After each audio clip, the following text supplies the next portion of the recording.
Hi everyone, this is Ali John Chaudhary, psychotherapist, and today I'm here with Fern Schumer Chapman, author. And today we have an exciting episode because we're going to be talking about the fear of missing out and sibling estrangement, otherwise known as FOMO. So, what is FOMO? FOMO is the anxious sense that you're excluded from something meaningful, whether that's social events, milestones, or relationships. And psychologically, it links to belonging, self worth, and anxiety about making the wrong choice. So, today we're going to expand further on this particular topic because more and more we're seeing this discussed within the sibling estrangement community. So, Fern, it's great to have you here. Thanks so much for being here. Great to be with you. We all have some FOMO, but I think estrangement puts it on steroids. And when I was doing the research for my book, Brothers, Sisters, Strangers, I conducted a survey and I asked some of the things that people felt they were missing out on because of estrangement. And they listed many things, but some of them were a party to celebrate a 60th wedding anniversary, a mother's retirement party, a nephew's sixth birthday party, a sister's wedding. And the one that really got my attention was a nationwide search for a niece who went missing. Wow. There's so many reasons, right, in terms of how FOMO can manifest, right? Yeah. And I think you're highlighting a lot of important elements here because I think that some of the biggest reasons why it hurts is because there's number one, a comparison with other families, right? You see other families and you see them, of course, having closeness and strong ties, and you somehow want some of that, right? And there's also the idea of having regret anxiety. What if I regret this when I'm older, right? In terms of carrying on and not having that type of relationship, right? And really, what this ties into also is ambiguous grief. You're grieving someone still alive, which intensifies the sense of missing out, right? And also shame, which is something we've talked about, right? FOMO often whispers in our ear, a little bit over our shoulders, right? Everybody else has this. Something must be wrong with me if I don't have this, right? Well, the comparison is a deadly avenue to travel. Mm-hmm. Once you start comparing yourself to others, and it always looks better from the outside than when you're in it. It's a little bit like looking at all these Facebook pages and seeing how perfect everyone's life is, when in fact you don't know anything about what's happening within their lives except their pretty pictures. So it's dangerous to go down that. One of the things that this raises for me though is fantasy. This and fantasy and hope are such a big part of estrangement. We're always wishing it would be something else, Mm-hmm. wishing for a certain sibling we don't have. Yeah. And so accepting that is tough. That's absolutely true. I think that oftentimes it is that. It is facing that harsh reality, right, of what we don't have and that we end up fighting with. And this is really particular to sibling estrangement because whether we've chosen to estrange for our own good or have been unexpectedly estranged by our sibling, we fall into this personalization, right, that tends to happen. And this really manifests as certain scenarios, right? And I think one of them that you were mentioning earlier is like these family milestones, right? Weddings, births, graduations, funerals, and such. And you may see the estranged sibling part of these family pictures, whereas we may not, for example, or it's the other way around that we're part of that and we're wondering where are they, right? Right. Seeing those photographs exacerbates the feelings of being outside the family and not being part of the roll call of the Yeah, family. exactly, right. And a lot of times people have this grief over lost future memories, right? We're missing out on so many of these things. Why can't we just build on something rather than waste all this time, right? Right, but you only can control your side of things. Exactly, right. And I think that's the thing that happens is that somehow we feel that there's something wrong with us for them not associating or inviting us or somehow being part of what we're trying to create. And I think that oftentimes we tend to think that we're wasting time, as we said, right? Not cultivating healthy relationships, but rather recognizing the event as being a moment of happiness, right? And that we somehow don't get to have, which has a compounding effect, especially, right? Is you're faced with this event that's supposed to be happy, but yet again, not happening the way you hope it to. Well, and it's also difficult because you're seeing somebody you haven't spoken to in a very long time, and you're full of anxiety as you anticipate what that's going to be like to see the person again and what the contact will be like.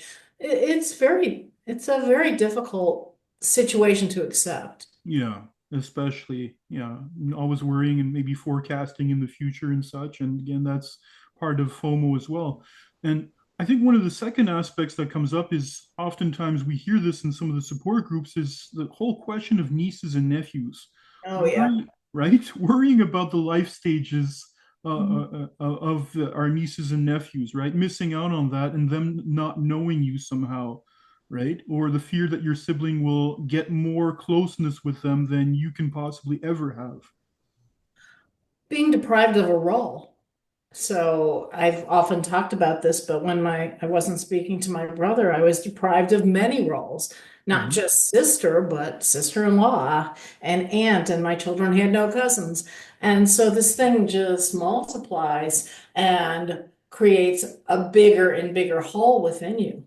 Yeah, yeah, I absolutely agree. And I think it's a slippery road when you start to catastrophize into the future, right? With respect to current feelings of estrangement, right? And I think it is painful to think about, but I also bring this back to people and mention this to them that it doesn't mean it'll play itself out in exactly the way you fear, right? Right. And we're probably going to talk about this in the other episode, but one of the points that I think is important is you can have a breakdown in the relationship for a time, but it doesn't necessarily mean it's permanent. Hmm. Exactly. So yes, we'll certainly have a chance to explore that more perhaps in another episode, but this is just very important to mention as a reality that a lot of us fall into going into the future and forecasting. Now, number three here is parental bonding, right? The fear that parents favor the sibling they're estranged from, right? Or that parents will somehow pressure you and you'll miss the chance to reconcile before their death, right? So we sometimes see this, I think, with some of our the people in our community, right? Because oftentimes the need to belong is such a fundamental and strong need that when estrangement happens in the family, however justified, it can really affect surrounding family relationships. And I think that when parents fail to see how deep estrangement cuts with their children, it's this type of pressure that gets turned against us and causes us to question or negate our experience, all for the sake of regaining an imagined belonging. I mean, you're talking about a family system. You're not talking about two individuals. So when one sibling relationship is cut off, it affects other siblings. It affects, as we identified, children. It affects parents. And this is very difficult to negotiate. There's no one size fits all, one simple solution for these divides, um, which is why you and I are talking for 100 different episodes on this topic. It's very complicated stuff. Exactly. I think your point about this fear that the parents will favor the sibling they're estranged from, there's a lot of competition between siblings, and they're very worried about who's going to get what from the parents, even as adults. Yeah. So and in narcissistic families, it's even more competitive. Yes. Yes, it's even worse in narcissistic families. I would agree with you. It's very important to point that out. But that's certainly, I think, a very common fear that comes up, right? In terms of missing out and such, and how that affects family and parental relationships as well.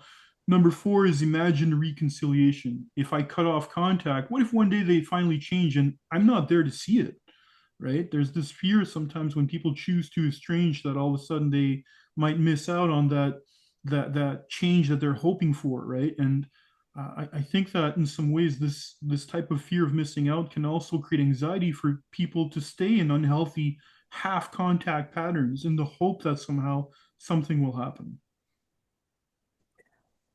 Yeah, I have a negative view of this, I'm afraid, and that is that I'm not sure you're going to see this massive transformation that you're hoping for.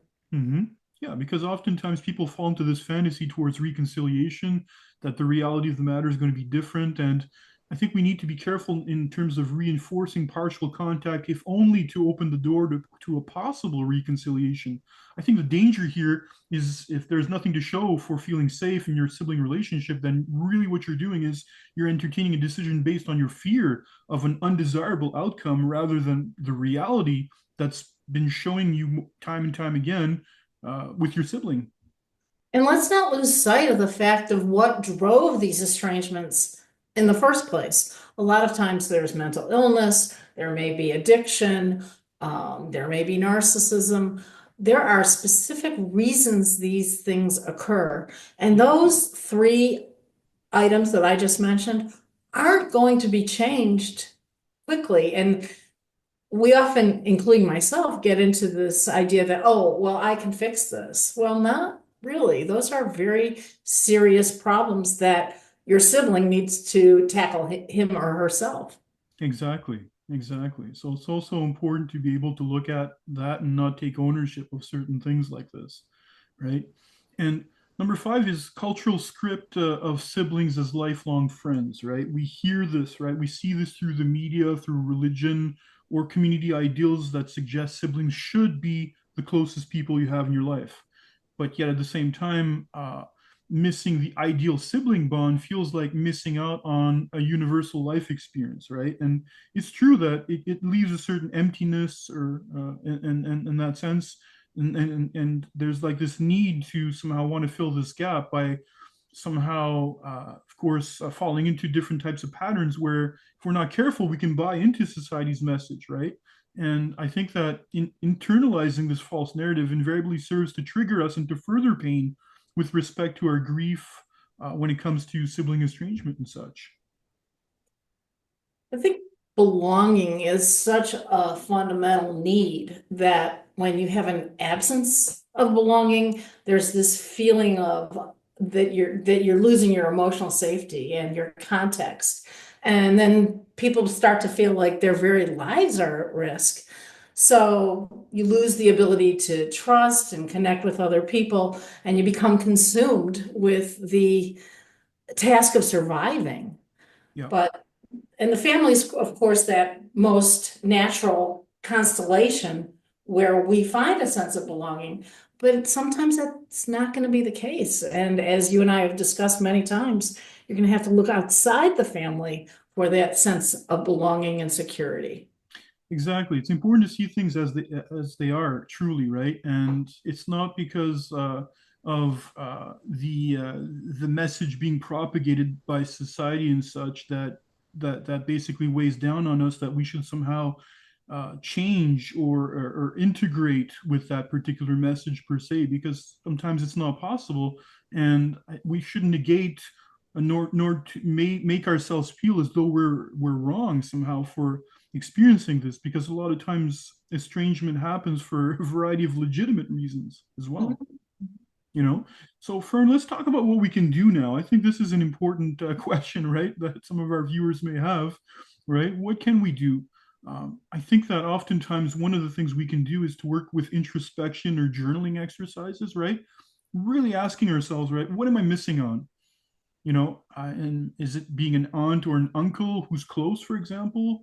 And really, what you can do also is you can ask also, what am I actually missing on, right? Mhm.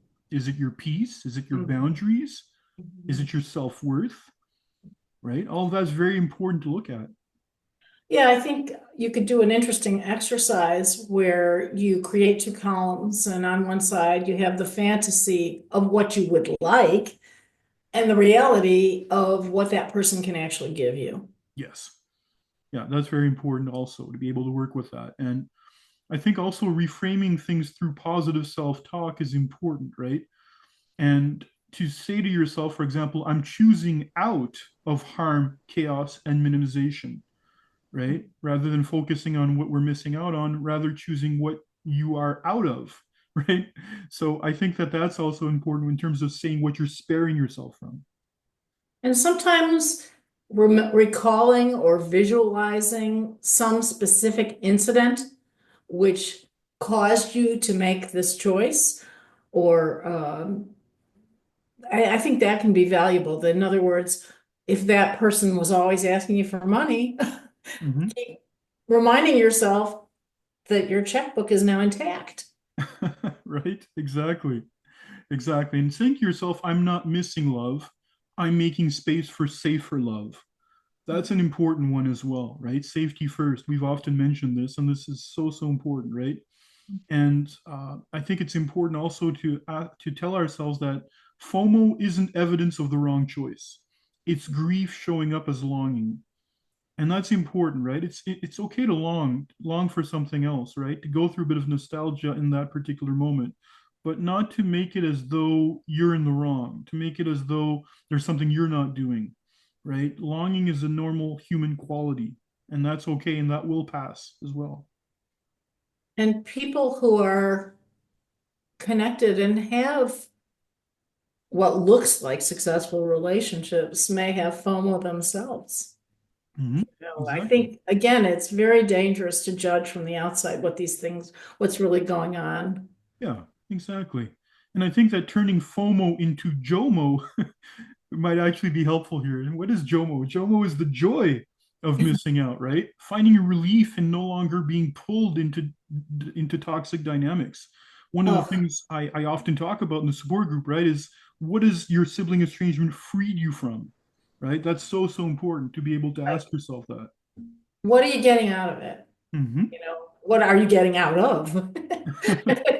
But yeah, I think that's such an important point. And that's where it gets so muddy is when we put fantasy on or FOMO on top of the reality, we don't see clearly. Exactly, exactly. So, Fern, this has been a great episode. I really felt that we went full circle on this one, especially when it comes to touching upon how FOMO can manifest and such for us in life, and how it is that we can navigate in a safer way with FOMO without falling into the traps and thinking and feeling that come with this. So Fern, let's talk about resources now. What would be your number one resource at this time? Well, I mentioned the book that I did the survey for, and if people are interested in the research that came out of that, I profile it in the part memoir and part social research and other people's voices, brothers, sisters, strangers, sibling estrangement, and the road to reconciliation. Yeah, that's a great book. It's a great read, and it's very heartfelt and humane. I love that book. Thank And you. yeah, absolutely. And my number one resource right now are the workshops going on right now that are starting up in the fall now. We're starting up the support group again, which is important. Every couple of weeks or so, people can join and get some upliftment and break isolation and such, which is very important, I think, with sibling estrangement.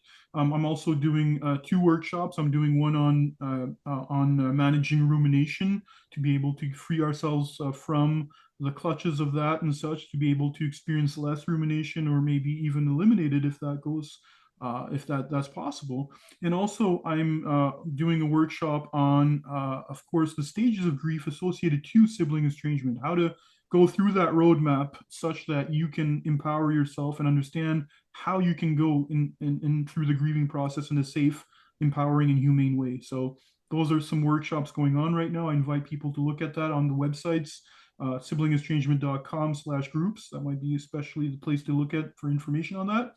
And yeah, so that's what's going on this fall and beyond as well. It's going to keep on happening, especially. So yeah, so I'm really happy with these resources. So Fern, it's been wonderful to be able to speak with you today. Thanks so much for doing this, and I very much look forward to our next episode. I do too. Thanks. All right, you take care. Thanks.